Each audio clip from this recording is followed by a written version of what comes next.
Overtime was created by Matt Holman, founder of the EMW Foundation, and is made possible by the Prodigy Media Group and RPM Athlete Performance, with inspirational credit to my friend, Dr. Fred Opie.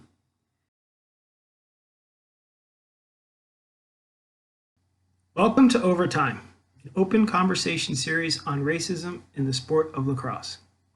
We hope you find this thought-provoking, educational, and it leaves you better prepared as a member of the lacrosse community. Thanks again for joining us, and now for this week's panel. All right, welcome to this week's show, Overtime, a candid conversation on racism in lacrosse. I'm Matt Holman, your host, and I want to welcome in our panelists this week. I'll start with Coach Jay Mays. Jay began playing at the age of 14 while he was in the 9th grade at McDonough School of Baltimore. He's a 2004 graduate from Gettysburg College as he majored in psychology. He's held positions as the offensive coordinator and recruiter at Gordon College. He's been the head coach at University of Northwestern St. Paul. And he's the current offensive coordinator at the University of Arizona, a member of the MCLA. Welcome, Jay. Next is Coach Chuck Day. Chuck was born and raised in San Diego in the community of Chula Vista. Chuck began playing at the age of 12 in the South Bay Outlaws program, where he returned to coach 7 years ago. He's a 2014 graduate of San Diego State University, where he majored in English, and has returned to SDSU seeking his teaching credential focused on middle and high school English. Leading the Outlaws elite middle school team, Coach Chuck also serves as defensive coordinator at Bonita Vista High School. He's a longtime director of logistics for the Synapse Sports annual Sandstorm tournament, easy for me to say. And he's also a former player of mine at San Diego State, and I'm very proud that he is joining this discussion. Next, we have Coach Sammy, as he goes by Sammy Vogel-Seidenberg, and I hope I pronounced that right, Sammy. Sorry.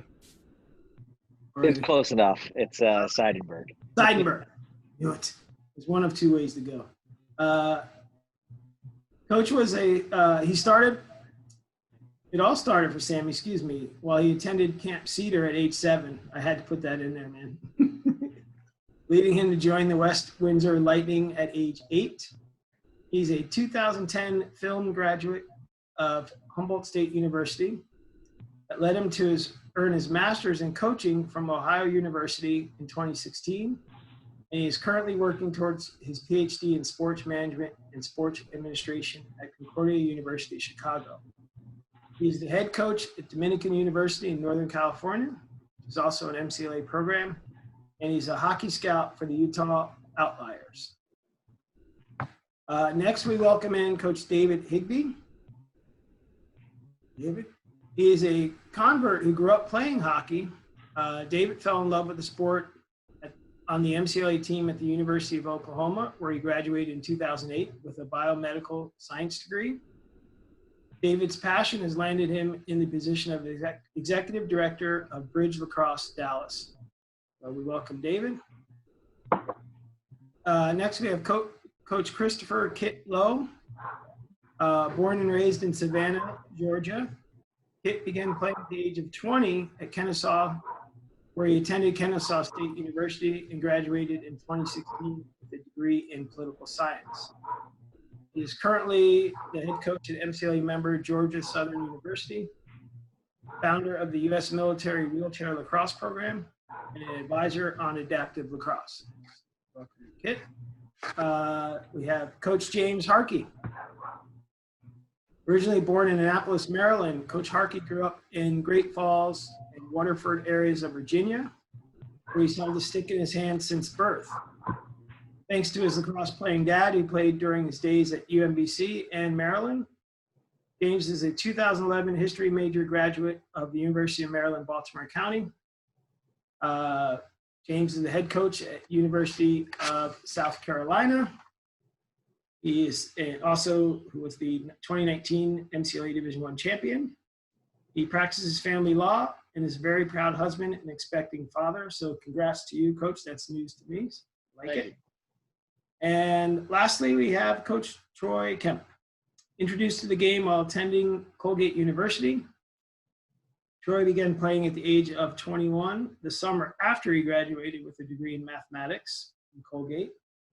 After a successful high school career in coaching that led to 8 Tennessee State championships and 3 Coach of the Year honors, his passion for the game has landed him in current position as the Director of Recruiting for Nation United Lacrosse Club. Troy is the Executive Director of the National Center for the Development of Boys and also an administrator at Ron Clark Academy, excuse me, that's a typo on my part. So I welcome all of you. I appreciate you guys taking the time this evening. And let's just start off with, I'm going to try to start with an easy question. There's really no easy questions around this subject. But and one of you posed this really, and you're curious to know how everyone is keeping their teams and players engaged during the COVID era.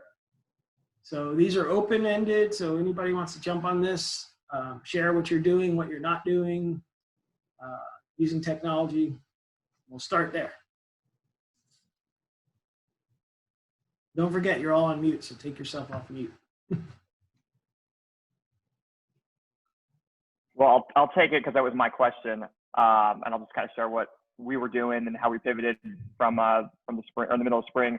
So I'm from Texas, and we were about halfway through our season that middle of March. I know a lot of programs go a little bit later, but we were 6 games deep with all of our teams and having to go to these Zoom meetings, handing out equipment. A lot of our kids, if you're not familiar with our organization, so we're a youth development organization. Most of our kids are Hispanic or Black, about 90%, and so we had to make some pretty extreme adjustments, again, going virtual, but then also just making sure our kids had access to some of the resources that, COVID maybe hindered. So in terms of lacrosse, we were dropping off extra lacrosse equipment for, siblings and parents, trying to get as many goals and rebounders from our field to their houses or apartment complexes. We had to pivot pretty hard, and a lot of it was, finding ways to continue to build individual relationships, whether via Zoom or, quick phone calls or text messages throughout the remainder of our spring. But yeah, I'm curious what everyone else was doing to, stay engaged and keep their kids active. David, I got a question for you. Did you run into a situation where you were advocating for some of your players just on the educational front? Yeah, a little bit. I mean, we have, mostly with our high school kids, that's where our sort of deeper relationships are. But yeah, certainly when we have kids who come from an incredibly wide background of schools, whether magnets or charters, a handful of smaller private schools. So yeah, we were definitely, asking them, hey, what are some things we can do? What are resources that maybe you're missing that we can help with? And those were, we had a couple hotspots laying around. We would drop off. We had some kids who were kind of in the SAT, ACT preps who were helping them with that. We were trying to find individual tutors that could, connect with our kids, again, virtually or over the phone. So a little bit on the academic side. We're not a heavy educational or academic organization. We're certainly advocates, but we were having to find ourselves, helping individual kids with certain gaps. And so some of those, again, came from individual tutors or just resources like, again, hotspots or Wi-Fi access. So can I chime in there a little bit? Now, the Nation United team is more national, and so we don't have as many touch points during the year. But one thing we realized, because I am in education day to day, is the social emotional side and the impact, like mentally, on being in, you're not getting on the field. You don't have your crew and your cause, right? Particularly for boys, when they don't have that squad to be on, how do you make sure that they continue to be a family? And for some of them, that's really the family that they have that's most consistent. And so there's a couple of things that just wanted to point out. Number one, when I did a lot of professional development for educators during that time, and I actually told them that I asked the question, do you know who the coaches are who work with these young people? So something proactive from a coach's standpoint, maybe if you know which schools the kids attend, maybe even send an email to the administrators or whoever and say, listen, this is how you reach me. Because in some cases, they're not even allowed to Zoom with their kids. They're not allowed to do, they're handing out packets, right? And saying, can I pick them up on Tuesday? Well, the person who motivates them the most, the power that coaches have. I mean, honestly, if I had to go to one place, I would go to the coaches first and say, I can't get him to respond.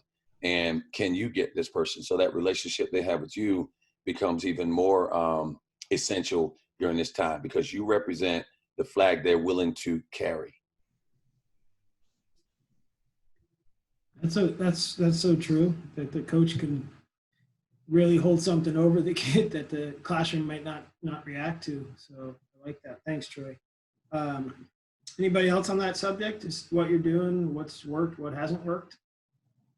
I mean, I could talk about it from our end. I mean, it was definitely a strange situation midway through the MCLA season. And for us, we were in Georgia when COVID came up and like season got canceled. So we were like, across the country, and we were about to play Georgia Tech, and an hour before the game, the season got canceled. So, that whole emotional roller coaster within the house, we're all staying together in one Airbnb with 35 guys, and we're just like trying to deal with this. And it was definitely an intense situation. And, especially for the seniors, they were locking themselves in the room upset, and we were really trying to just have to keep them going and keep them motivated and be like, look, like maybe we'll get back, maybe we won't, we're just going to have to go with it. And, we get back, and then California gets locked down pretty much immediately when we get back. So, a lot of the guys some of them are sticking around, some of them are going home, school hasn't decided if they're going to shut down. So it was a bit of a process, but I think, because we were together when it all happened, we were almost able to work through it a little bit easier than if we were separated when it all happened. Because then once we got on the Zoom calls, guys started to be a little more positive, and we didn't make it about what was going to happen next and, what was going to be, next with COVID. We just tried to make it fun. Sometimes we would do games. A lot of the times we would bring in professional development to speak. So we brought in alumni, recent alumni, older alumni to come in and just talk to the guys and, talk about what steps are next as far as like career, as far as what they've learned from the program and those kind of things. And that seemed to be really helpful and kind of keep their minds focused on other things. They did really well in school this semester. I mean, because they didn't have distractions of lacrosse and they were at home, they had nothing else to do. So, you have your best GPA with that kind of stuff. But, I think the biggest thing is like usually around mid-May, you kind of stop talking as much because it's, they're going into summer, they're having fun, they're doing their thing. And now we've kind of kept these weekly calls up, and it's almost been more productive being able to get out there and, really be with them more and talk with them a little bit more than we normally do. So I think if anything, it's going to help build that relationship and that culture moving forward, going into next season, and just kind of staying that positive route as much as we can. So, yeah. Interesting.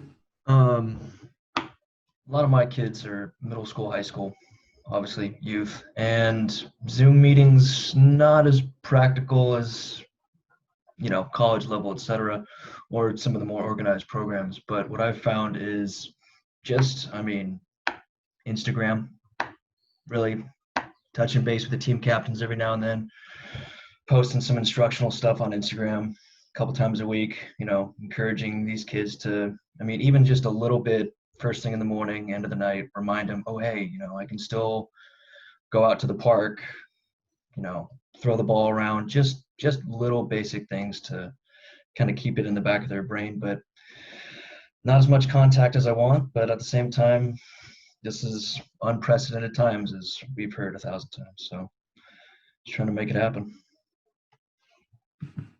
Yeah, there's no one way to do it, and you're all shining examples of using what is happening in your area to your best advantage. So I'll move on.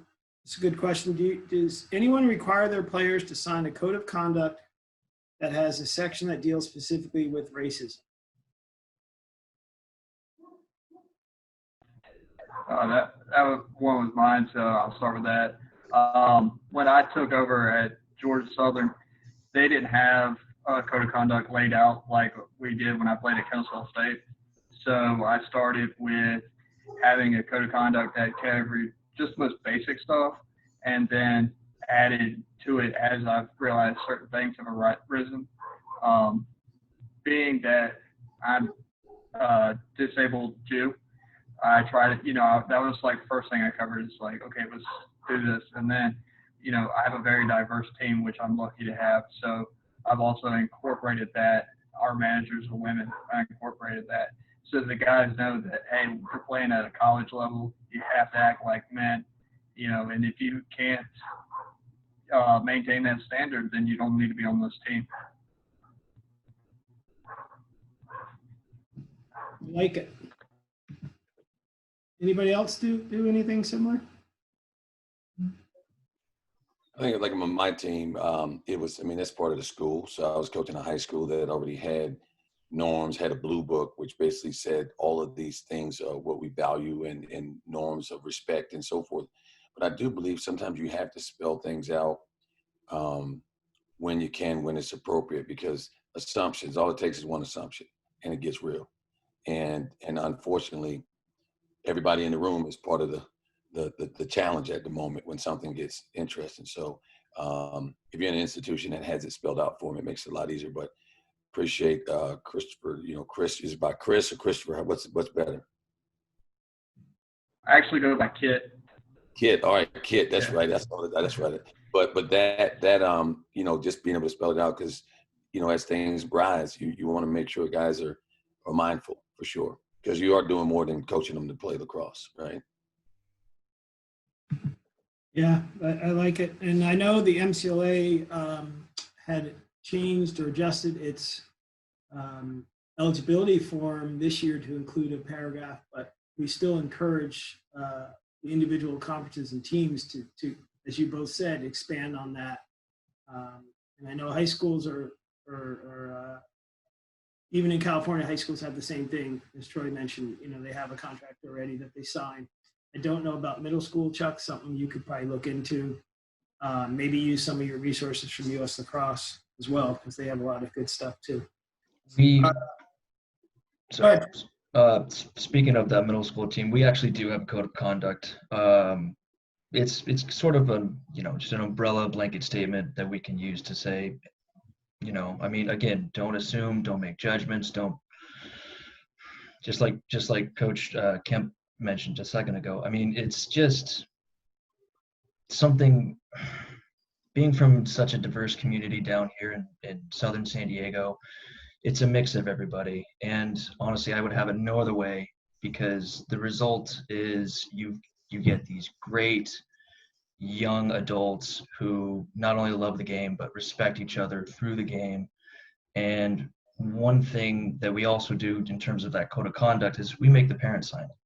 They have to read it. They have to sign it. And it's a, for parents specifically, it's a zero tolerance policy for me. Like I just goodbye.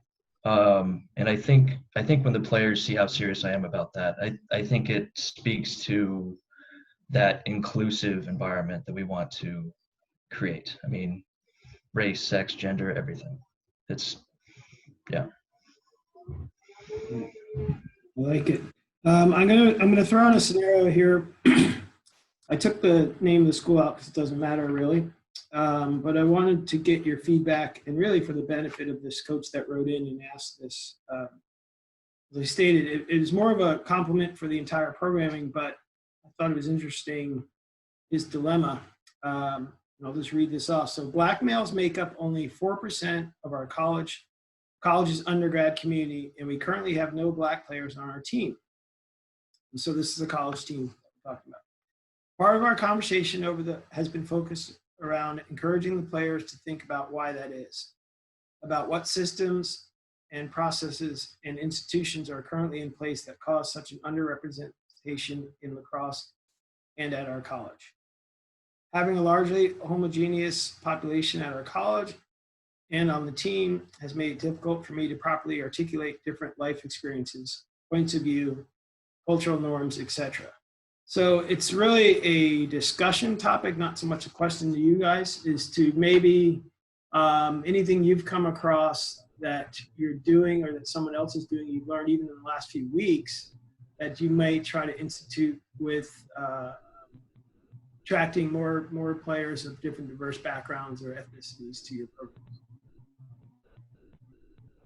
What I've done at Georgia Southern is when we do our recruiting meeting, I make sure that the guys know it's like, hey, don't just expect kids from this part of Atlanta to be on the team. You know, Atlanta's a big area. That's where we recruit heavily from. So it's like, look, you know, because they might be from Northeast or Northwest doesn't mean you can't hit the kids from South Atlanta.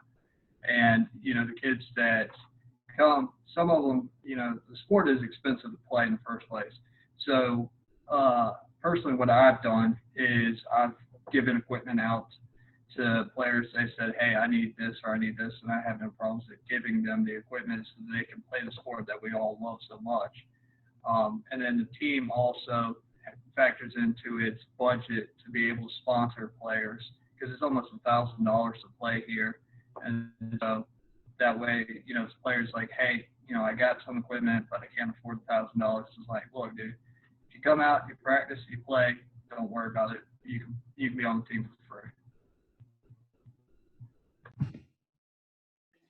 I think you have two things you're working on. Well, first of all, there's the cost of it, but also the value, because people, if you have a high value, you will invest in it, right?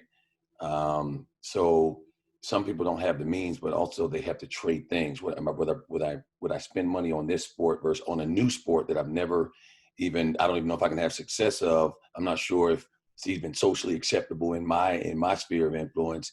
So I'm going to invest in something I don't have a high value for. Whereas if they, like, this is where something like Zoom could be pretty powerful to bring some different people who play the sport, and not just the superstars, but diverse faces that play the sport that might Zoom in with a football team in some place, whatever, where you start to talk about experiences, because they got to have access to it to have the value. There's no value proposition. You're not going to spend the money. But something that's interesting, Matt, that you just said, is when you talk about the percentage of Black players, for example, that play in college. Just go backwards and look at where they come from and where they come from, you know, just the trail. And the question is, how many came from prep schools? You know, how many came from this area? How many came from that? How many came from club? So when you look at what you're getting on the back end, the question is, where's the access on the front end?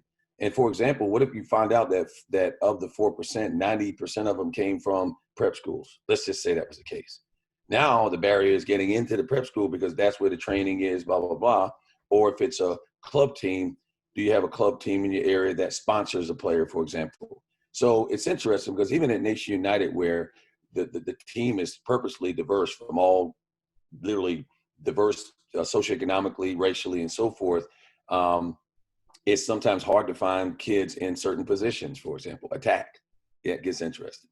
There's a lot of midfielder, a lot of defensemen and so forth, but attack. So again, I think you kind of reverse engineer it. You look at what do you have on this end, where they come from. So you got to expand the pipeline downstream somewhere, or you have to add a pipeline. So again, that's just my thoughts there.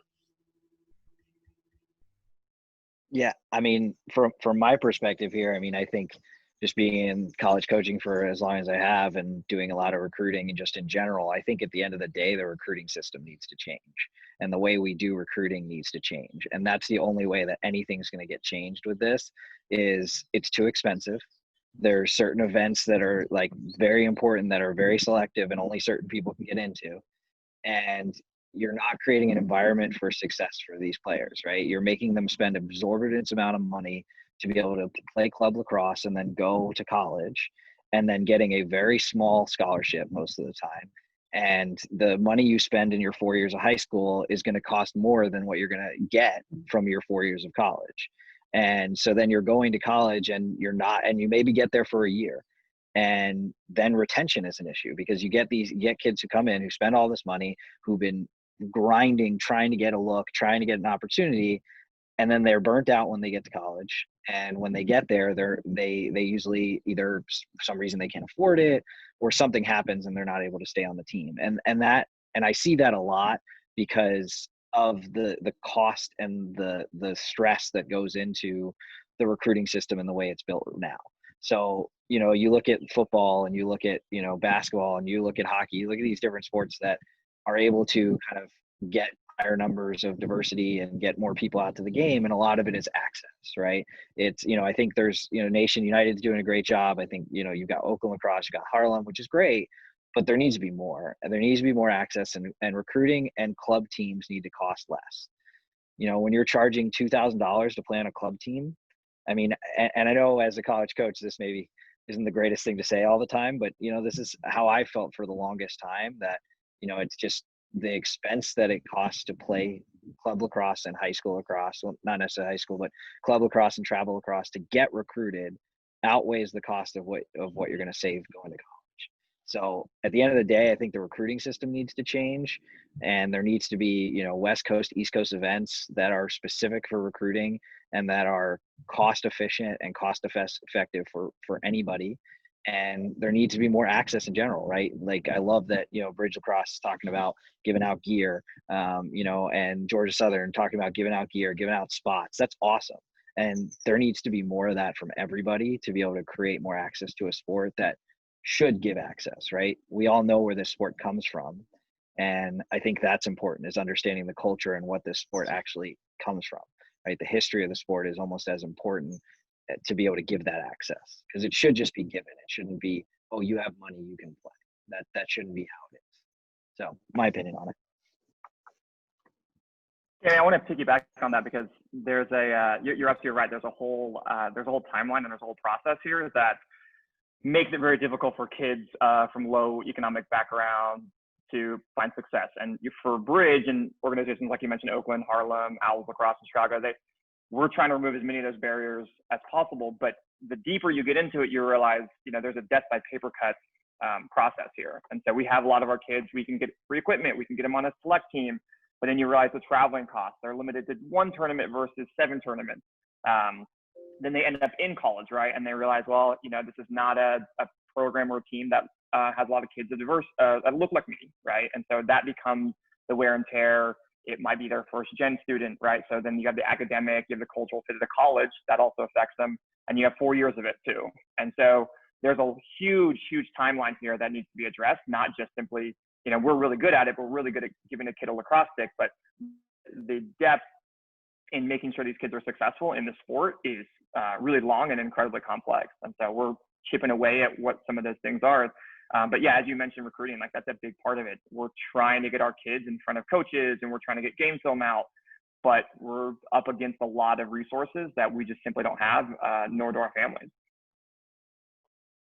It's funny hearing all this. I'm a kid who went to a private school in Maryland and played lacrosse in college. And I would not have been this unless a lot of things happened randomly to work out that way.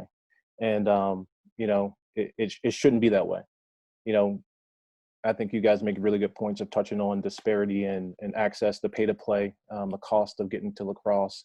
I think Harlem Lacrosse and groups like there's a group in Boston called Metro Lacrosse, Nations United are doing a really good job of engaging the African American and Black communities, Hispanic communities around lacrosse at a very early age, which I think is, a really good way to put a stick in a kid's hand. He's going to want to do it. The next problem, then the next hurdle comes up is equipment. I was given literally at McDonough, my first year, encouraged by my buddies to come out to the team and play, encouraged over a multiple number of weeks. Being an athlete and starting something late, especially at the high school level, is very tough. The pride thing and not wanting to be the guy who is killing the drill every single time. And so the encouragement from my buddies, my white buddies, my Jewish buddies, even my Black buddies who started to play was huge. And then they gave me equipment.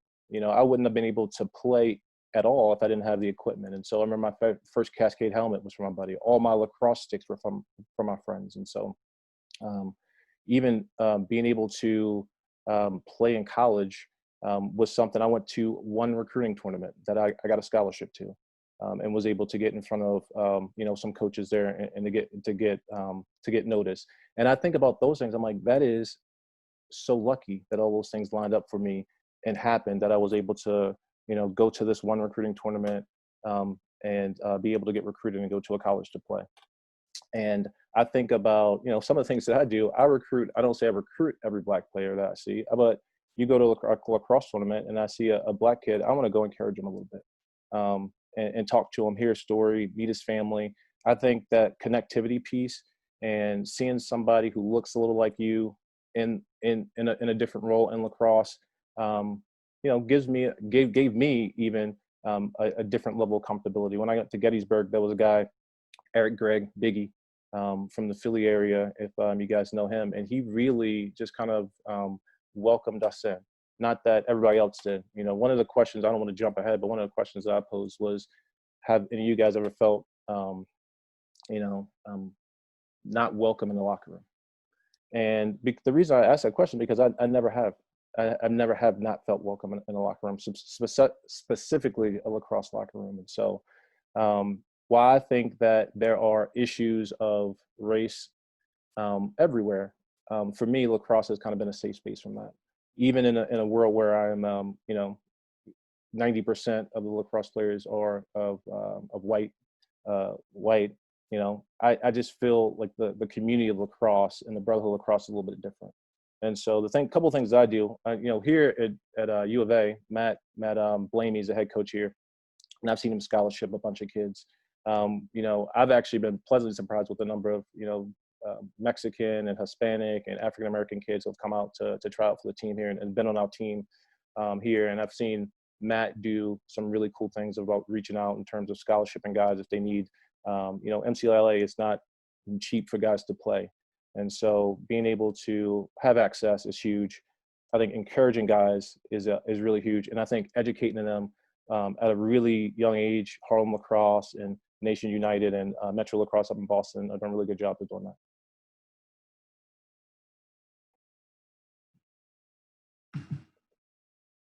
Anybody else on that topic? I think it's critical. We had a panel of organizations last week, and one mentioned as a suggestion, I think it was from Chaz Woodson when he was at Brown University.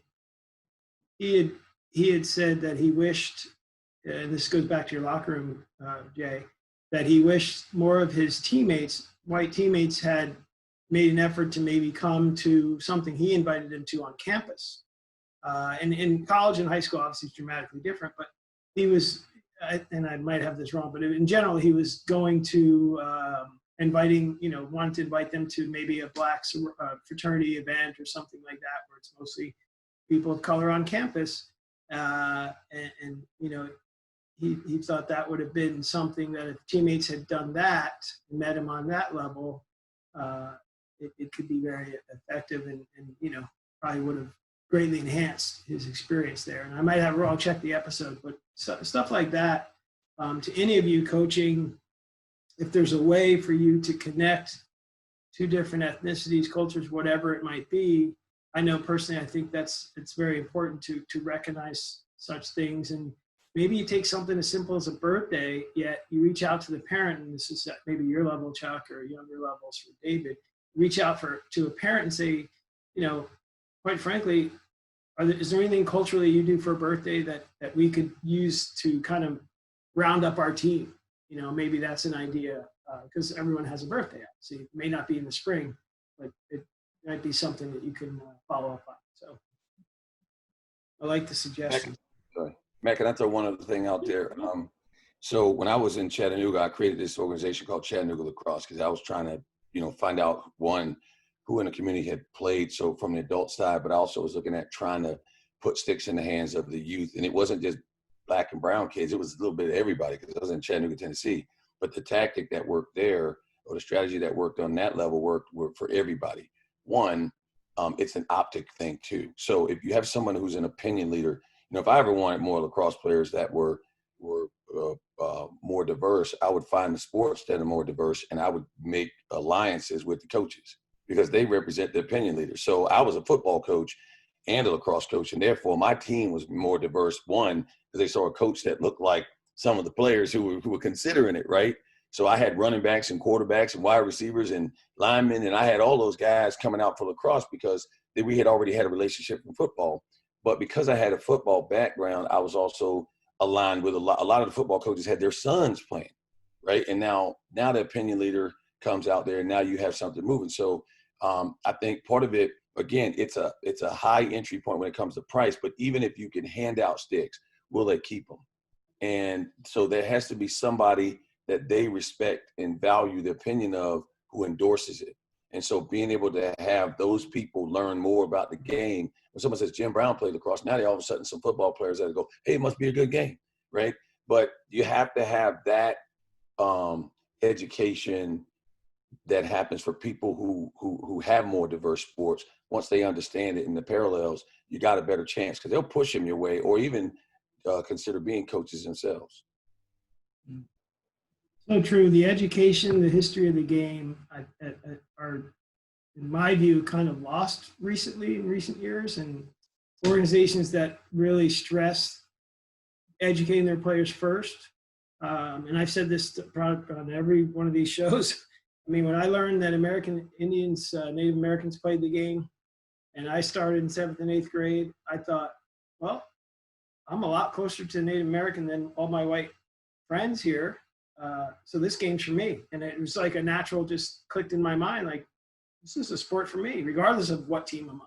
You know, so I think that history and this choice of the education part of it and connecting with other coaches. Yeah, don't be the enemy in your area. Be an ally, you know. I've always said that, I'm like, go to basketball, football. I think basketball players make great lacrosse players, personally. But football, you know, you get pure athletic people and go from there. So I got another one for you.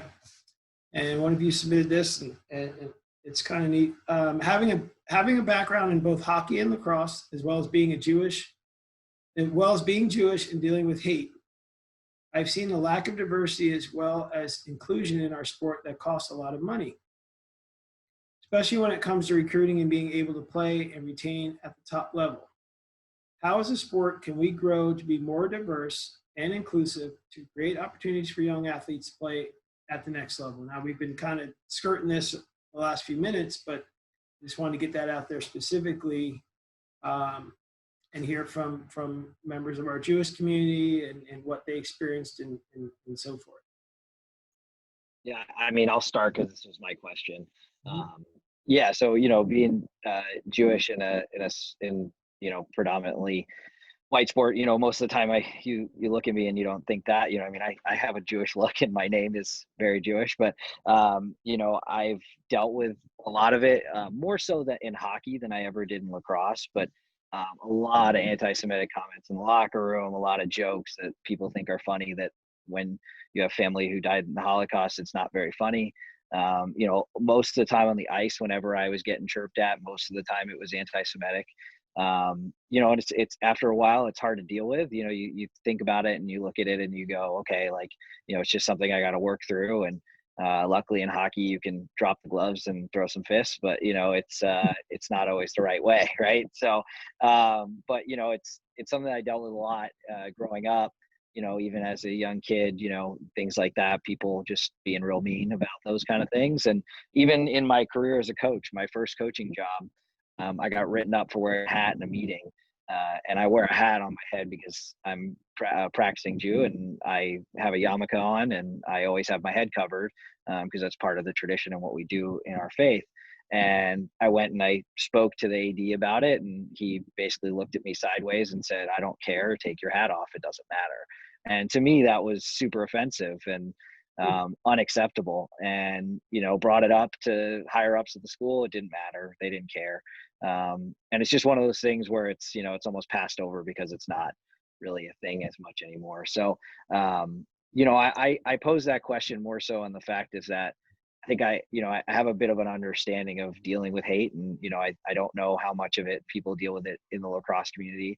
Because I haven't seen it as much in the lacrosse community as I have in other communities, but it's just one of those things where I think, like, I would like to see the sport more inclusive, and I really try with my team to let people play. I mean, I have guys who come out who've never played lacrosse before, who just want an experience and be a part of a team. And I don't care who you are, what you come from, where you come from. If you want to come out and play, I'll let you play on my team. If you think you can come out and be a good culture guy and be a part of it, I will let you play. It doesn't matter.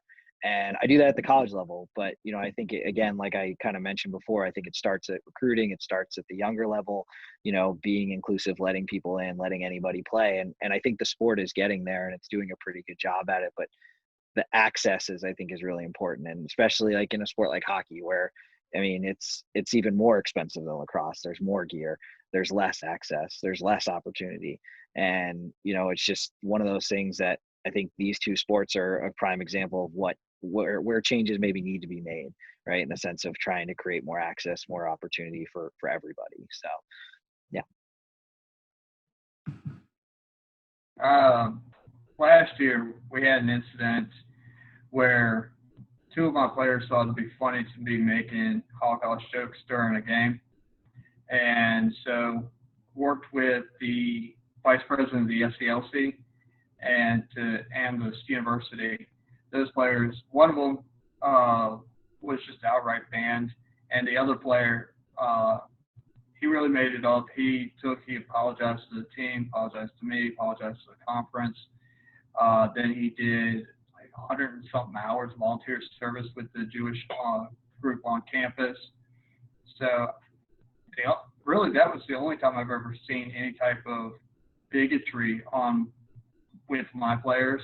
The most hate I had ever seen before that was when I was in the Army. I had served with a unit that was predominantly Presbyterian or other Protestant religions, and they just didn't care for having somebody different in their unit. So I learned a lot from that experience, and that's, I think, made me a better coach, honestly. So I'll jump in and say from a perspective of trying to foster more inclusivity and diversity, especially being in Columbia, South Carolina. There's not a lot of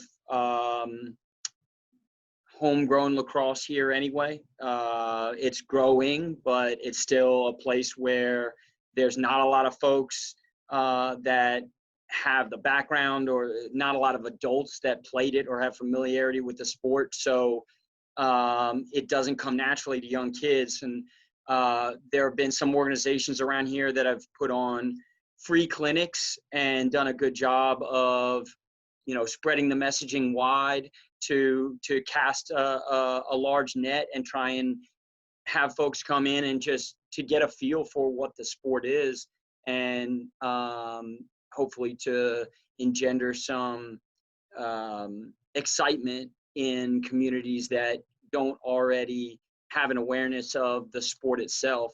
And I think if we can continue to do more of that, the rest of it will slowly come. And I agree wholeheartedly with the comments that y'all are making about cost barriers, and that is I think an issue that spans a lot of different socioeconomic backgrounds, but from a inclusivity perspective, just to get more diverse backgrounds and communities involved in the sport to begin with, then I think we can start breaking down those other barriers a lot more rapidly. And one of the things we've tried to do is to partner with, I was talking with a local community rec organization, recreation and sports organization in the city of Columbia, to partner with us as a team to put on some clinics and free to attend. Y'all come out and we'll do a little bit of demonstration, and then here are a bunch of sticks and we'll show you how to use them. And then, hopefully that catches and spreads like wildfire. So something that was pretty interesting, that something I did when I was running the summer league in Chattanooga is, first of all, I had different categories in terms of ages, but I had a lot of dads. I had clinics for the fathers. Now, some people don't necessarily have a dad at home, so the father figures in the community, whatever that was.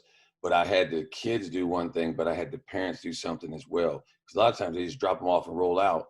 They still can get in the car and go, I don't even know why you want to play that game in the first place.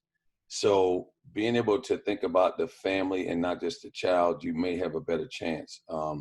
Because when with football teams that have hundreds of people, kids playing, those families are involved. I mean, they're selling the concessions, they're doing all the rest. So they bought in a different way. So I think part of this is you just got to take a strategy and look how some of the successful organizations work and try to say, what what is it that's kind of different? And even in lacrosse, think about it. The kids that are playing at the high level, those parents are traveling and tailgating, but it's just a different community. Now, we keep talking about socioeconomic because black doesn't mean poor, but there's a lot of black people that don't have the means that, that kind of thing. But what I'm saying is there are some other kids in terms of that are really good friends with kids who are probably black and brown too, who would be playing too. So it's a community thing. So that's the interesting thing, because on the football field, nobody looks at who's rich or who's poor. As a matter of fact, some of the better players have the least amount of money, black or white, because they have a mindset that comes from a little bit of struggle. So again, I think you have a sort of white collar kind of profile of, it's elite, I got skills, I got equipment, but there's a blue collar group that you're trying to reach too, that you got to look at what attracts that kind of child. And so the dollars, I mean, if these companies were really serious, they would have more sponsored kind of scholarships that they reach out to communities and coaches about who would you want to nominate to be in, I don't, that kind of thing. Because when one of those things cost $700 for a kid to attend, and I had an amazing kid, and I said, there's no way that, and we can't pay for it because it's some kind of violation. So how is that child going to get in front of those people? It's not going to happen. Yeah, Coach Troy, you mentioned the getting the parents and families involved. That's one thing we've found a lot of success with over the past couple of years. I can sell lacrosse to a kid in the rec center, incredibly easily. It does not take much, but it's engaging the parents and making sure they understand, the steps to be involved in our organization. And we have parent clinics. We have a couple parents on our board. We have a couple parents who actually are coaches. We run a lot of different activities and a lot of different outlets for our parents to learn more about the sport, but also just learn more about the organization of Bridge. And so we found a lot of success in that. And so it's not just going into a rec center and handing out sticks. It's also going to like PTA meetings and going into like the car line at schools and just handing out flyers and talking directly to parents, because the kids want to play, regardless. That's an easy sell. It's convincing the parents that this is worthy of your time and investment. And then also having them, they're the ones driving the kids. So you want to make sure that they also have a good understanding of what's going on. So we found a lot of success in engaging with the parents, and then, they are our volunteers then.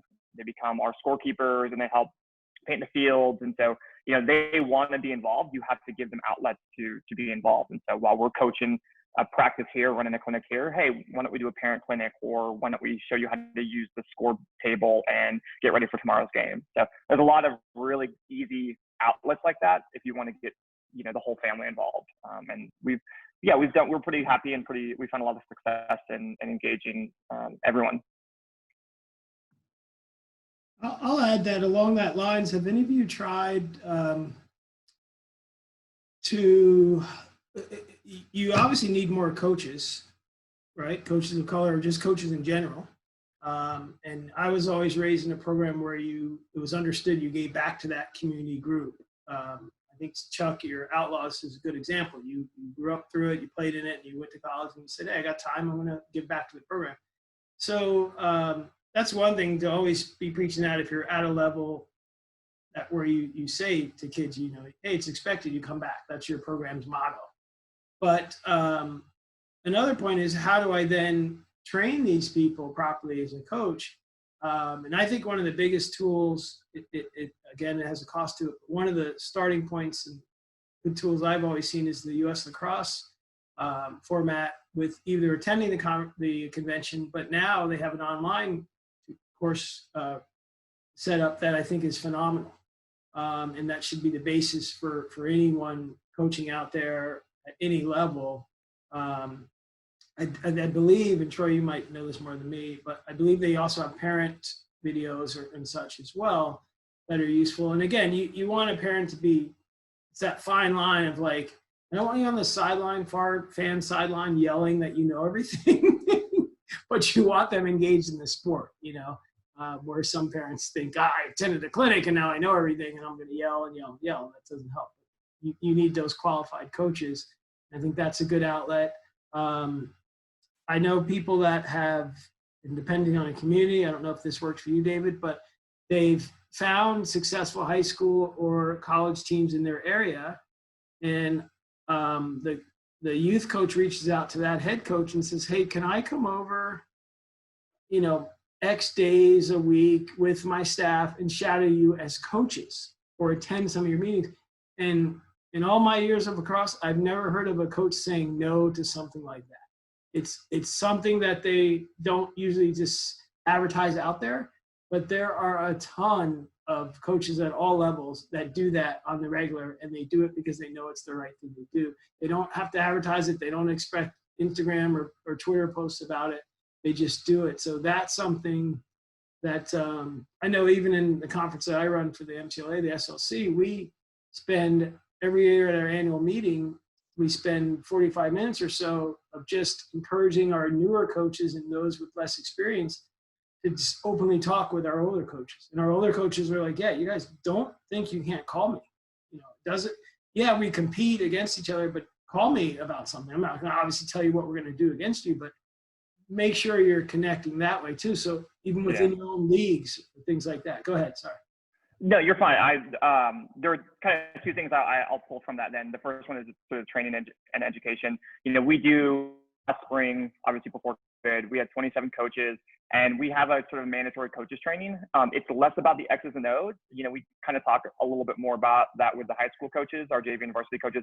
But at the younger level, we really emphasize social emotional learning and how to build relationships with kids. Those are the things we really hit and emphasize.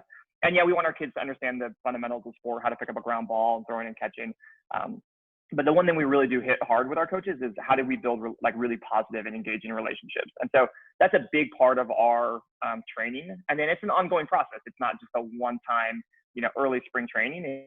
Myself or other coaches, the veteran coaches, constantly kind of being a part of the conversation with the newer, and then also engaging the parents and explaining them what the purpose of our programming is and what the purpose of our practices are going to be this week. We have a character value that we emphasize throughout the year.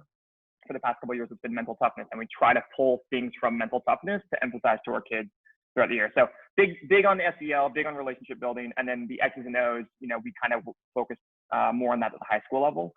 And then the second piece I wanted to pull from your statement was the, you know, coming back, right? The giving back to the organization. And one thing that we're incredibly proud of is our alumni base. So of my 27 coaches, I think 8 of them this year were former players of ours, back in college, on a break, whatever.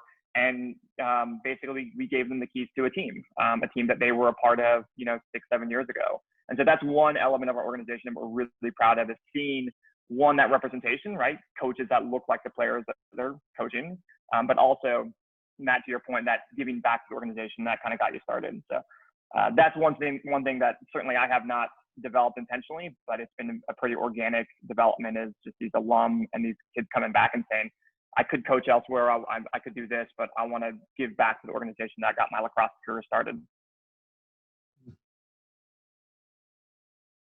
I'm going to touch on that real quick. Really, when it comes down to it, just like Coach David said, sometimes it is surprising when those alumni come back and they want to coach these middle school kids and they're just graduating high school or whatnot. And it's a blessing. It really is. But I mean, when I think about it, giving back to your community and giving back to something personally that gave me so much and, you know, started this huge, you know, 15-year-long span of playing, 11-year-long span of coaching. I mean, I'm 28. I went back and started coaching at 17, you know. And really my goal ultimately is to have these kids come back that went and played, you know, D1 schools, played for Nation United, Coach Kemp. You know, 3 Outlaws, their inaugural season. And it's one of the biggest points of pride in my life is to see those kids go and play at the highest level possible. You know, I mean, talking Syracuse, Harvard, it makes me so happy. But then my long-term goal is to get them to come back, get them to be better than me, make that next generation stronger than the generation I'm coaching, of coaches specifically. And I mean, you know, you can't twist their arm and have them do it, but I like to kind of prod them and nudge them and hope someday they'll come back. But thankfully, I think a lot of those guys down here in southern San Diego have seen me stay down there and give back and the high school level and the youth level, and trying to get those club teams going, you know, failing time and time again. You know, there's no practice fields, we just can't afford it, et cetera, trying to adjust. And I think almost beating a dead horse has kind of given me this credibility down here. But really that goal is I want coaches that are better than me to come back and continue to raise the tide and lift all these ships down here. And I mean, yeah, all those socioeconomic barriers, it's tough down here when you can't even, you know, get a practice field because soccer dominates 95% of all the fields in Chula Vista, and there's only 2 fields down there that you could use for lacrosse. But, you know, I mean, giving sticks out, doing the footwork, and really one thing I was going to do this spring was visit elementary schools and try to get that U.S. Lacrosse PE program started down here. I know that's something they've had in the works for a while, but yeah, one step at a time, I guess. I think that, as you mentioned with Matt, the U.S. Lacrosse training, I think that is very important because you've got guys that'll be like, well, I coach my sons or help coach my son's elementary or middle school or even high school. And it's like, you know, you come to college and it's a totally different world versus, say, coaching high school where you can do certain things, coaching college where you can do certain things. You know, and U.S. Lacrosse has just created a level 3 for that, specifically for college coaches themselves. And they're working on developing programs for like the adaptive lacrosse program that I've been a part of.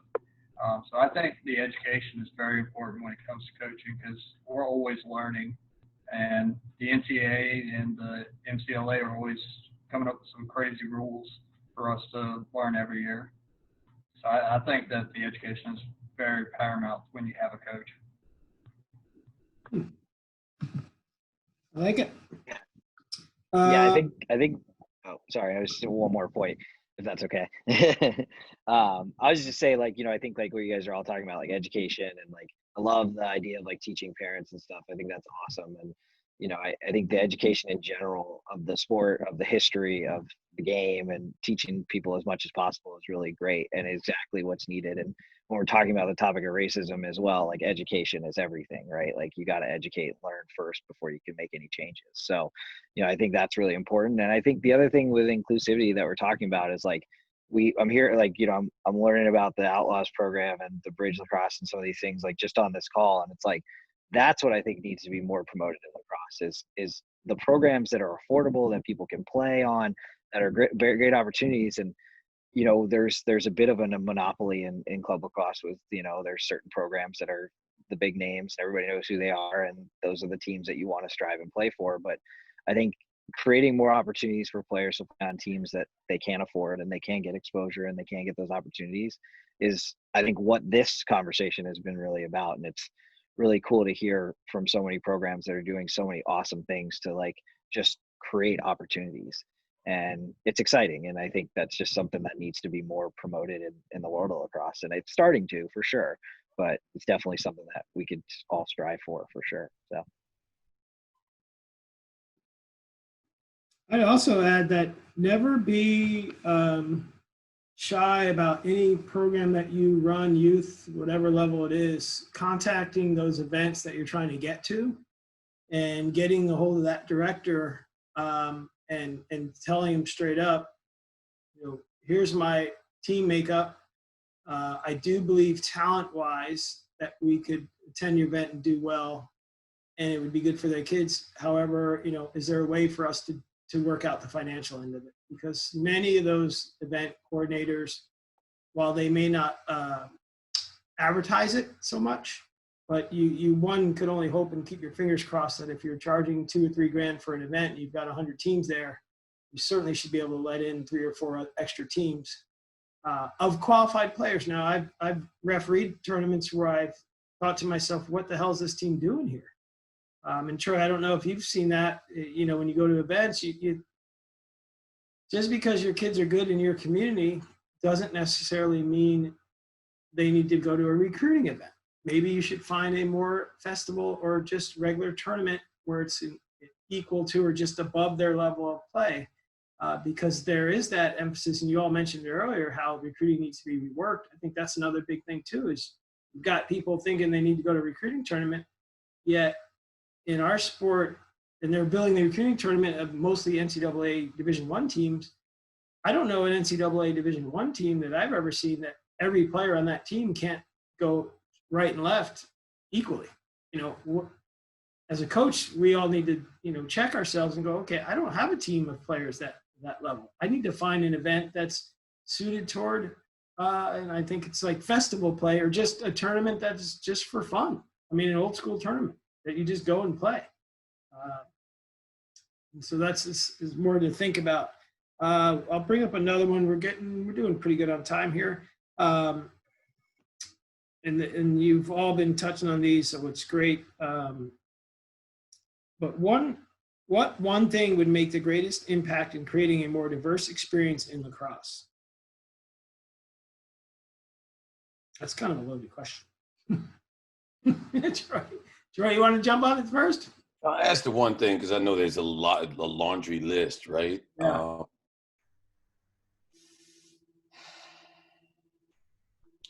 Well, I mean, something that would be pretty easy is I'd be interested to see what would happen if lacrosse was. I didn't think of this until just now, but I wonder if lacrosse had one-to-one scholarships, for example. Would all of a sudden a lot more kids play? Because they're competing with sports that have a lot more one-to-one scholarships. And so that would be a pretty interesting thing to have a roster of 40-something kids who can all have, you don't have these partials, because someone said, you guys said, you spend as much money trying to get recruited as you get from the scholarship. But I wonder if it was one-to-one with people who are praying for that miracle to happen with football or another sport. Would that change the game? Interesting. I definitely think it would. I mean, I've had conversations with our parents who have said, oh, this is my kid's way out, right? We're going to use lacrosse to pay for school. And I'm here on the other side going, hey, listen, there's not that much money in lacrosse. Your kid's a really great lacrosse player, but statistically, there's not a free ride in this. And so that's a tough conversation to have. And they might be a great lacrosse player, but it's a tough road.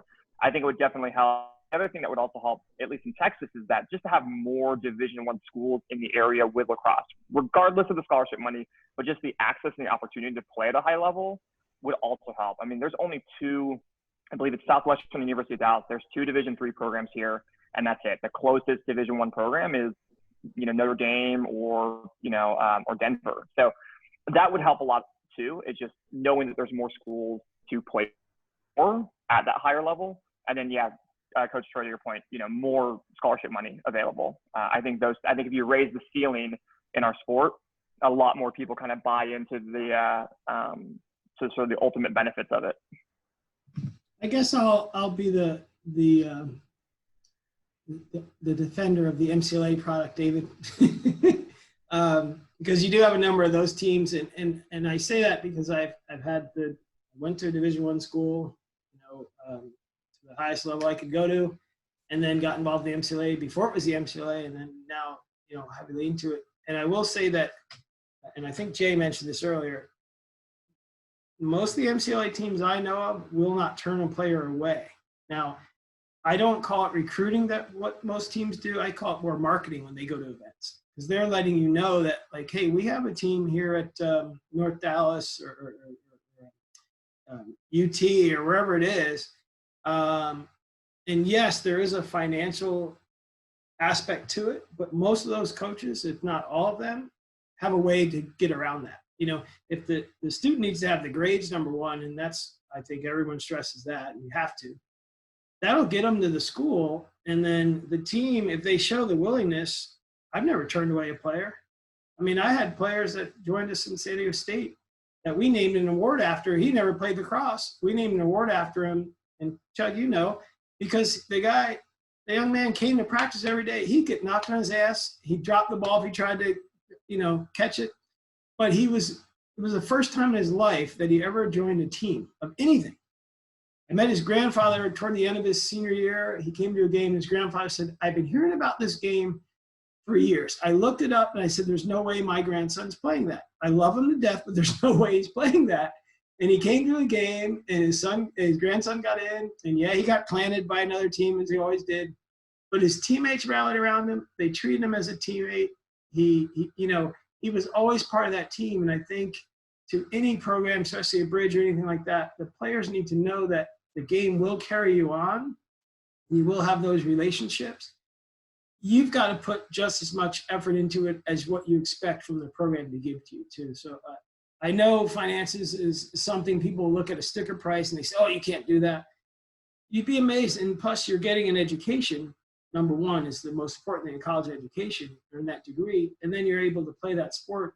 You just might have to work it differently. That's all. That's my point. And I'm not disagreeing with the value of an NCAA institution. However, I just know that there's a lot of value in these MCLA schools too. And schools should be picked on, what education am I going to get out of it first? And then, oh, they have lacrosse. Great. How do I compete on that team? And you've got Coach Harkey and Coach Mays there that are at these major universities that offer a big university experience. You've got Coach Kit and Coach Sammy at smaller universities that have a smaller university experience. So there's definitely a place for a player no matter what program they came from. I see a lot of Chuck's Outlaws players at some of our institutions playing, and they're doing well, and they do well on the playing field and they do well in school. So I think anybody watching this, when we all talked about recruiting in the beginning. I think one of the biggest things about recruiting is a parent sitting down with their child and having a real expectation about it. Or finding someone like a Troy who is very knowledgeable about this at all levels and that will not be afraid to tell you, no, your son's or daughter's not geared for NCAA Division I play. However, this Division III school or this MCLA school or whatever might be a better fit, because that's, I think, is more important than just playing lacrosse, is finding the right fit and the right program that, the kid that can't come to your practice in high school is not going to do well in Division I lacrosse, period. Can I throw something in on this? This is a good point that you have, because I know everybody, we think scholarship, Division I, and so forth. But here's the deal. When you look at essential things that young people need when they transition from high school to college, first of all, the dollars and cents are real, because even with colleges, financial aid, a lot of schools are scaling back on the financial aid and they're gapping kids very much in terms of loans. And so it's like, that's why scholarships are kind of neat, because you don't have to worry about it can maybe fill a gap. And maybe the answer would be stacking money and not necessarily full one-to-one. But the thing I was going to say is that when we talked about, I know, David, you talked about some parent education, but one of the things that I'm doing tonight, right after this Zoom call, is the Nation United squad. We have something called Healthy Assets. So we're engaging our parents on, we have called parent impact events. So I'm teaching them about males and how boys communicate, how they learn, how to communicate with them at home, what are strategies to make sure that there's less conflict and there's more progress. But then it talks about some of the challenges they face. What are the essential things they need to thrive, right? In life, in college, beyond. And so how do you pack that bag while they're there, right? And so those kinds of things, when we look at what boys need, I mean, I have one of my former players, he's not even at University of Alabama right now, and he's doing pledge stuff, for the fraternity. He's not even in yet, and he's not even in college. I mean, it started this spring. I ain't never heard anything like that. But point being, I may be frozen on y'all. Hopefully y'all can hear me. We can hear you. There are things that they need, and being on these teams is just as important as actually playing on. Now we lost you, Troy. That's why we have technology here. I like his point, though. Troy, if you can hear us, we lost you for a second there. When you come back up, I'll go right back to you. But the point is made there. But yeah, anybody else have feedback on that experience? Yeah, I mean, I was going to say, I think we're talking about scholarships, financial aid, and stuff like that. I think it's really important for a lot of the high school kids and stuff before they go to college to understand what they actually are getting financially and what that aspect is. I think there's not enough education at the high school level for the parents, really, of like first time college students, those kind of things, understanding what they can get from the university, and whether or not lacrosse can give money. You could get a lot of your school covered from financial aid and scholarships if you do it the right way. And it's just understanding that, and understanding like how to, like, I have parents who come to me and be like, I'm not going to apply for financial aid because I'm not going to get anything. And what they don't understand is that, like, if you apply for financial aid, you're going to get something. It may not be a lot, but you're going to get something. And so it's apply for it. You never know what's going to happen. You never know what you can get. I mean, I have kids who look at our sticker price and go, there's no way, I'm not even going to talk to you. And they don't realize that we give a lot of academic aid. We give a lot of financial aid. We do have athletic scholarships. There are some MCLA programs that do. And talking about Western expansion, and especially when it comes to lacrosse, is like, you know, being a school that was Division II, we were NCAA Division II, and we dropped to the MCLA in 2014. And we did that because of budgetary reasons, because of travel, because of, you know, not having anybody to play, basically. You know, it's been the best thing that we've ever done for our program and our school. When we were D2, you know, we're having 30, 35 guys on the roster. We're going to have 42 this next year. You know, we are able to get more access and exposure because we're able to go play schools like South Carolina and Stanford and Cal, and get to go play in Cal Stadium and those kind of things. So, you know, there are a lot of opportunities at the MCA level. I would love to see NCAA lacrosse come out here. I've been trying since I've been here to create NCAA lacrosse in California, and there is no budge. There is no movement. Nobody wants to do it. And that's just the way it is. And that's okay. But, you know, I think it's important to understand what options are. I mean, there are other schools like Dominican that offer athletic scholarships. We do. Concordia Irvine does. You know, the College of Idaho is an NAI school. They do. There's a lot of programs like that out there that there's those opportunities, but they're just, you know, and we're trying to get that message out there for sure. But, you know, it's just understanding that there's different places you can play. I mean, Division III, Division II, I mean, it doesn't all have to be D1.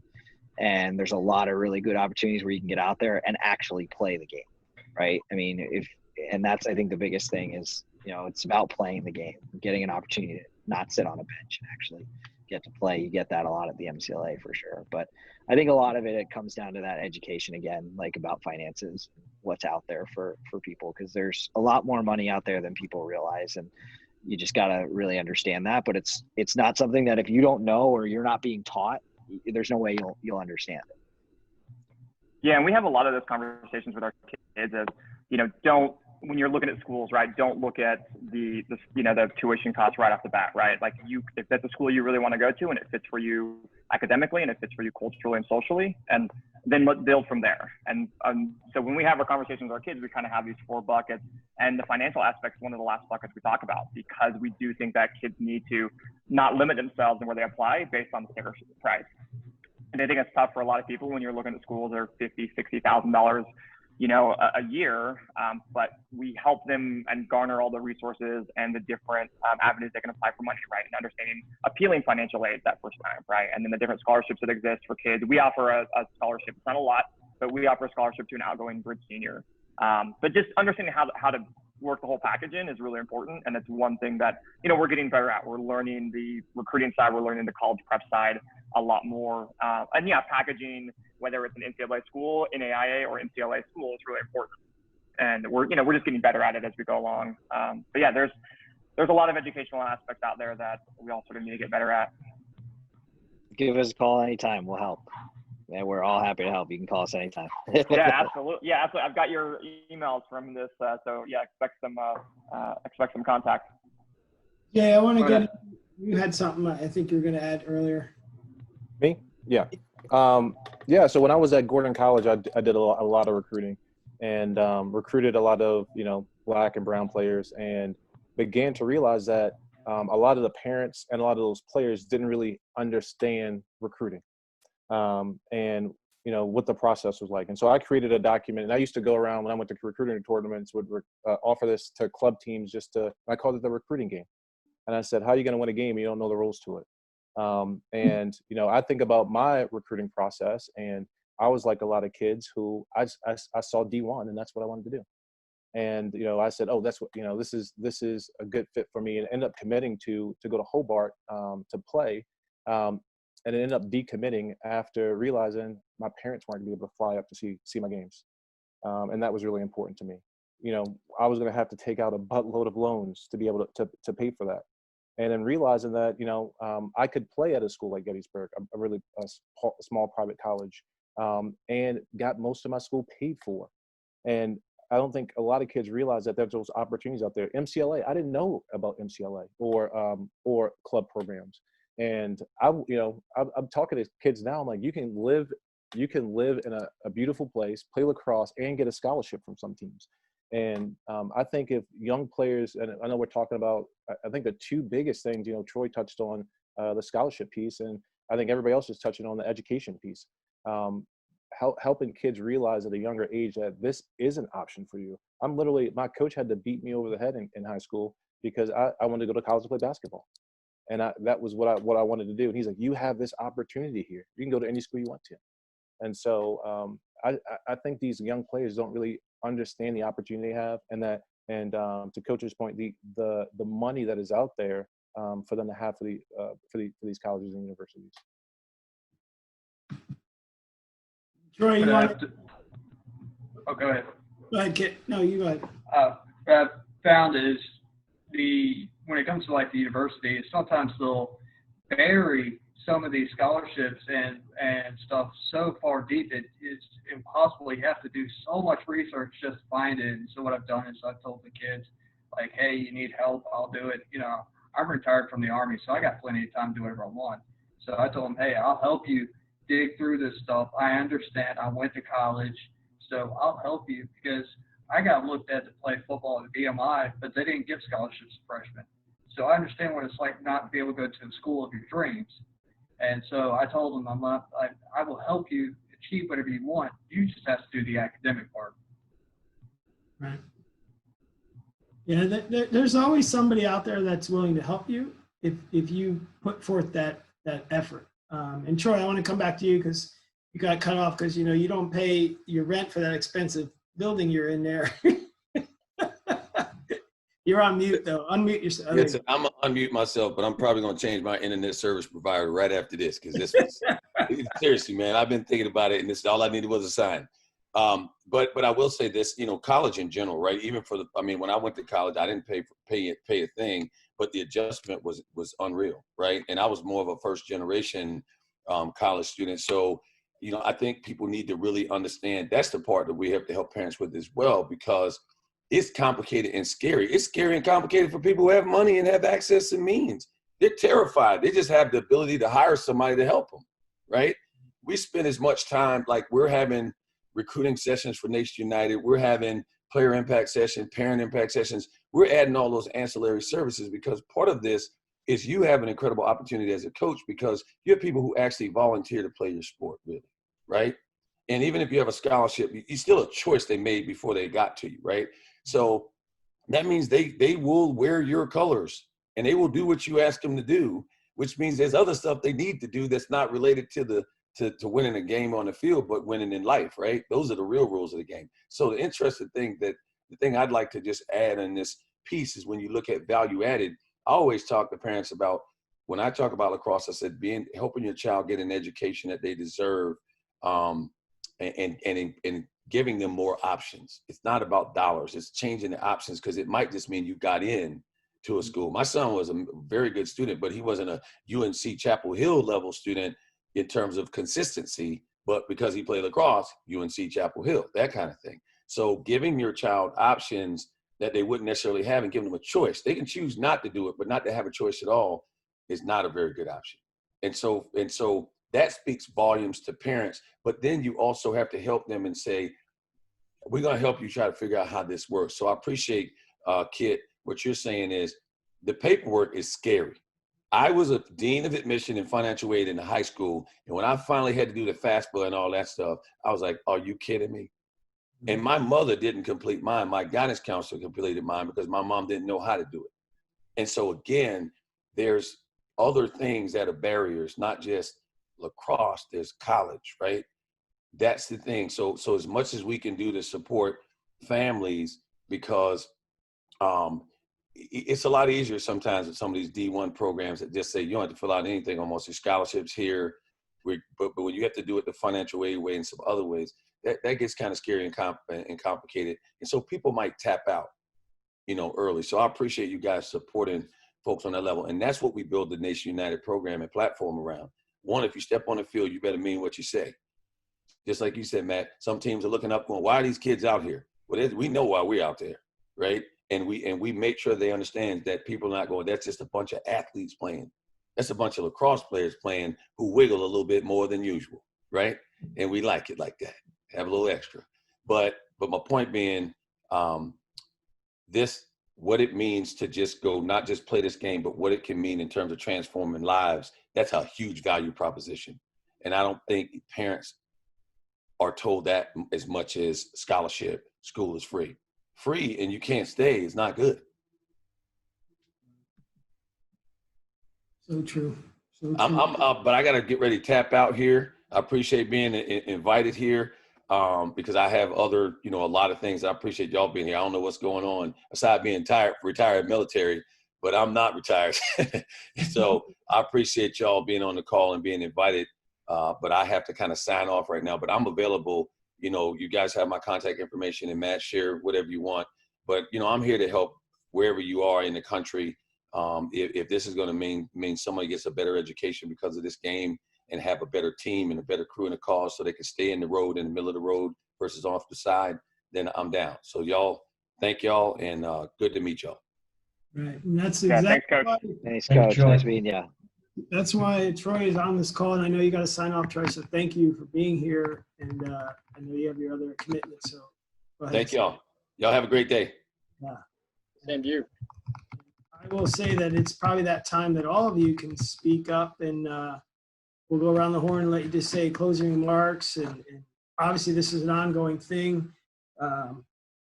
There's so many aspects to the main topic of racism and inclusion and access to things, and it is an ongoing necessary discussion, programming and so forth. It's not just going to be fixed in the next 2 months, 3 months, 4 months while it's a hot button topic.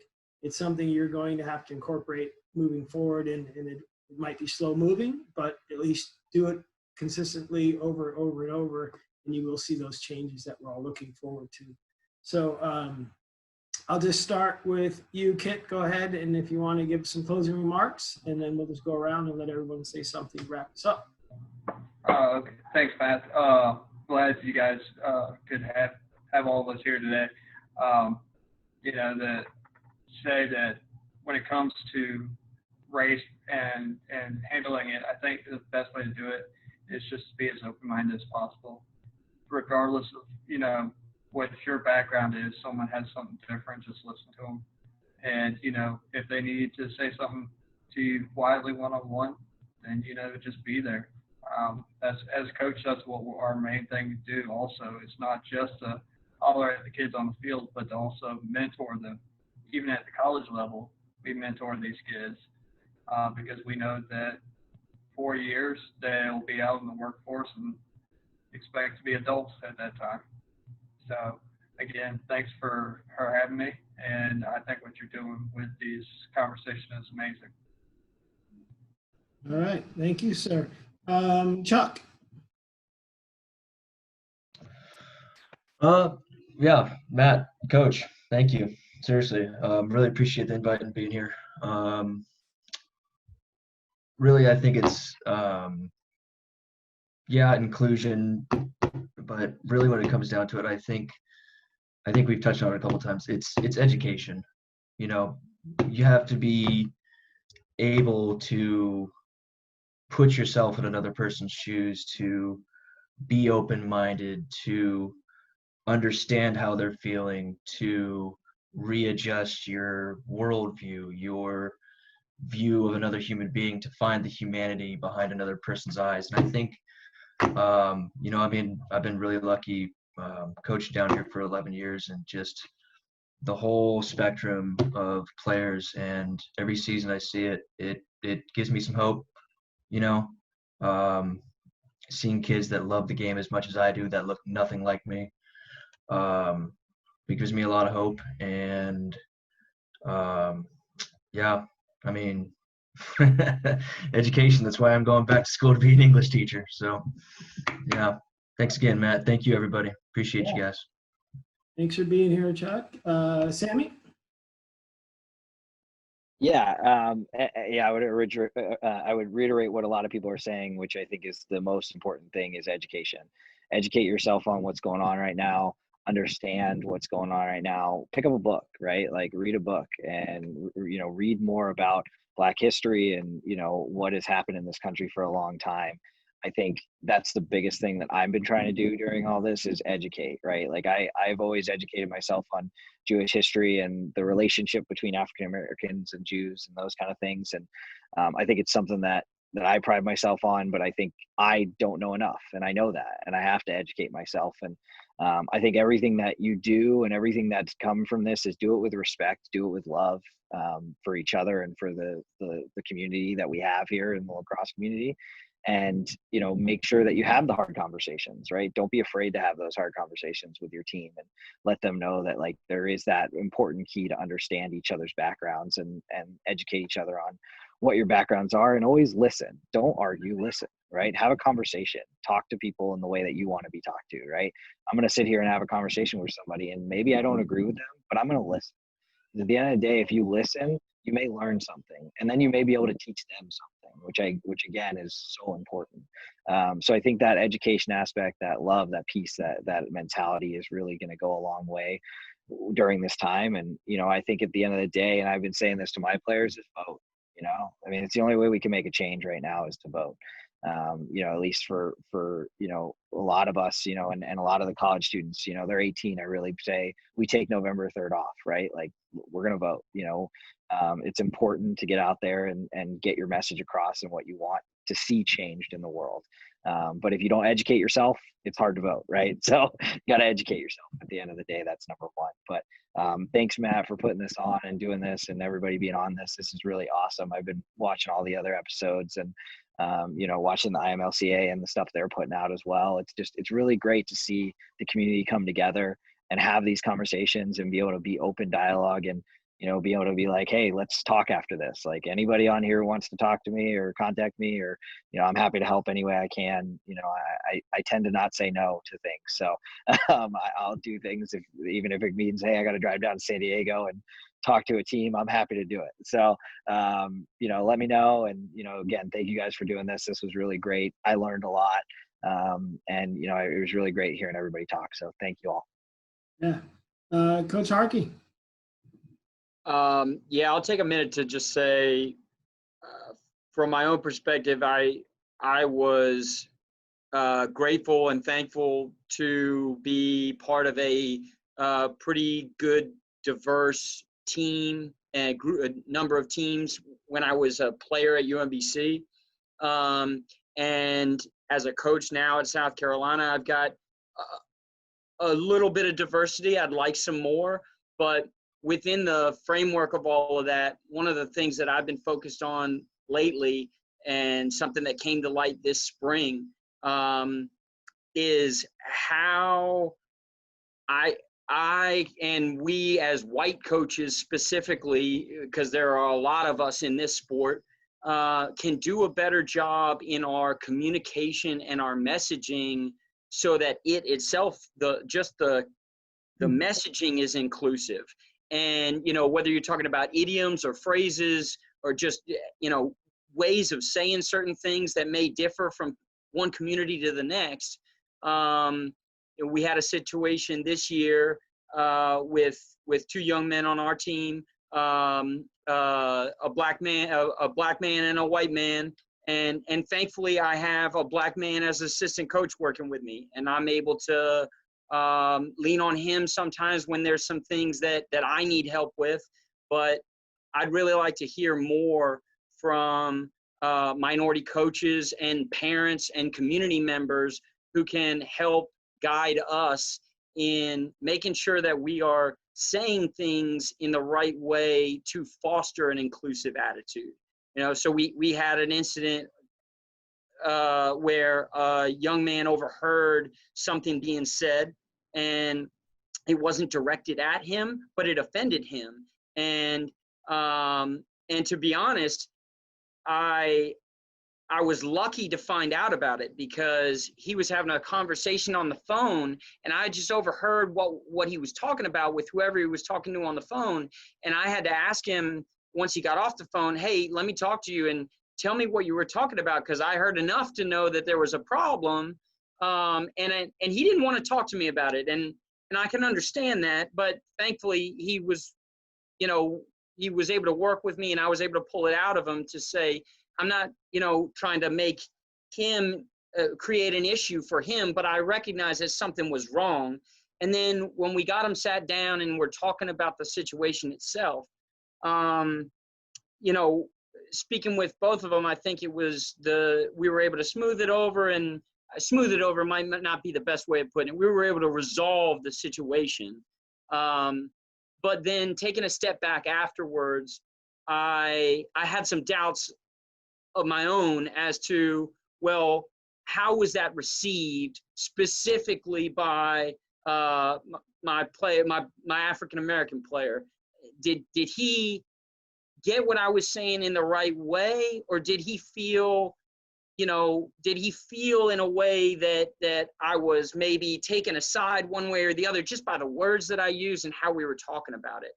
And I have a good relationship with that young man, and we've talked a number of times since, and about a lot of different things. And so those doubts weren't as strong after the fact, but I think in this time that we're all living in, especially for my peers as white folks, my ears are open, my heart's open, and I'd like to get more feedback from the minority members of our community to tell us specifically about messaging and communication, and how can we do the best job of making that inclusive. But thank you very much for having me involved in this. Right, and that's very important. And you always remember that, like, we started this conversation and I told you about kind of like the call rules I have or whatever, making the effort is the first, and an honest effort is the first and biggest step, and then sustaining it. And as you sustain it, you'll learn, it'll become more comfortable for you. Somebody that's way smarter than me on the subject said this was 400 plus years. It's not going to take, a month of legislation and conversation to change. So I know as a Black person, I need to be receptive to anyone's efforts, and I have close friends that are doing what got one of our guests said, everybody has a lane that they're comfortable working in. My lane is this forum. I don't know why it became comfortable or why it hit me to do this, but it's something that I'm comfortable doing. So, everyone's got a lane. Some of my friends march. Some people I know are organizing protest. Everyone's got a different aspect. So making that effort is I think the key. And then, like you said, realizing when maybe you didn't do it right, and you reach out and say, how can I do it better? Everybody needs to be receptive to that kind of stuff. So David, let me go to you and let you say a closing thought, and then we'll come to you, Coach Jay. Yeah, well, Matt, like everyone else, I do appreciate the opportunity to chat and listen to you guys. One thing for our organization and myself personally, we have these conversations around diversity and inclusion and equality, and for Bridge, for really since our inception, it's been the foundation of our organization. And so now we're talking about, well, what's next for our organization, right? What are the next steps? And for us, it's continue to have the conversations, but the plan of action is really, how do we become a truly anti-racist organization, right? How do we push back against things like white supremacy and systemic racism? And so that's the conversation we're having as an organization. Diversity, inclusion, those are things that we've already been doing for some time. And so the next level for us, the next iteration of our organization is, let's truly become an anti-racist organization and really work to accomplish, what this movement's about right now. And that's really important for myself. It's really important for this organization, families. And yeah, like everyone here, the education, all these things are great places of putting them into action. And for us, it's getting to that next level. So yeah, I appreciate you guys all, being here and having this really great dialogue for Bridge, and hopefully for many more. We start to begin to level up. Beautiful. Coach Jay? Yeah, thanks for having me on. I really enjoyed meeting some of you guys. I've known some of you guys, compete against some of you guys, and I just thought it was a very diverse group of coaches, and really appreciate everything you guys had to say. And really wanted to thank Matt personally, because I don't know if you realize that you gave me my first coaching job out of college like 20 years ago. So thanks for that. Oh, I remember. Okay, so but this game, seriously note, this game really changed my life, and it kind of came out of nowhere, and I didn't really expect to be a lacrosse player. I kind of had different aspirations for my life and a lacrosse coach, and the opportunities I had through lacrosse, the rooms that I got in, the elbows, the elbows I've been able to rub, the hands I've been able to shape from being able to play lacrosse has changed my life. And one of my goals and missions of the reason I coach is to be able to give underprivileged kids the same opportunity I have. And that's brown and black kids, that's white kids, that's, any race. I just think that, we've talked about this, that the economic disparity and the education piece around the game is something that is really separating and giving kids who are underprivileged, financially,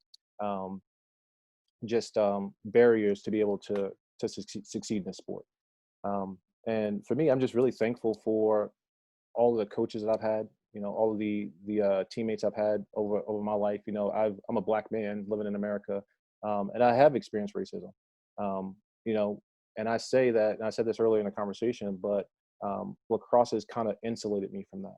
And so even at my time at McDonough and in Gettysburg and out in the world, even playing club lacrosse with buddies, where there's racism out in the world, I've always felt like the lacrosse community has been family. And so, I just think that's a unique thing about lacrosse and that I love about it. But I do think we need to, focus on ways to get underprivileged kids more opportunity, more access to the game, and more education early on, so they can be more successful and go further. Well, I appreciate all you guys, again, taking the time to not only participate on the call, but to open yourselves up. And as men, that's very important for us to keep leading by example. So I think all of you deserve a pat on the back and an enjoyable rest of your day. This conversation will continue. As always, I will have you back. If you have something to say, if you have a referral you want to have join us, I'm happy to put these together. I try to make them diverse, different regions of the country, different areas of the game. It is a sport that we all truly love, and we all truly want to become better and have benefited from. As Jay, you hit it on the head, the sport opens doors that if you look for them, you'll find a lot of open doors with a lot of alum that play lacrosse, and you get those instant connections. And that's black, white, red, yellow, I don't care what color you are. Once you say you play lacrosse, the person on that receiving end that's played is usually wide open to talking to you more. So that's a true benefit of this game, and the more diverse it becomes, the more opportunities we'll have for everybody. So I will end with this, saying that next week we hope to have our women's coaches, mostly of different areas, together. And if you're a player out there and you wish to join a panel, I am trying to gather a players-only panel of 17, 18-year-olds to 22-year-olds just to hear from you, because it's important for all of these folks in leadership roles and coaches roles to hear from what you players experience and what you think. So feel free to email me at ot@emwf.org, and they'll put that on the screen there. And anytime you want to join a panel, I'd love to hear from a player of mixed boys or girls players, 18 to 22, 23 age group. So with that, we will sign off. Again, thank you to our panelists. Thank you for all those watching, and we appreciate the time with us tonight.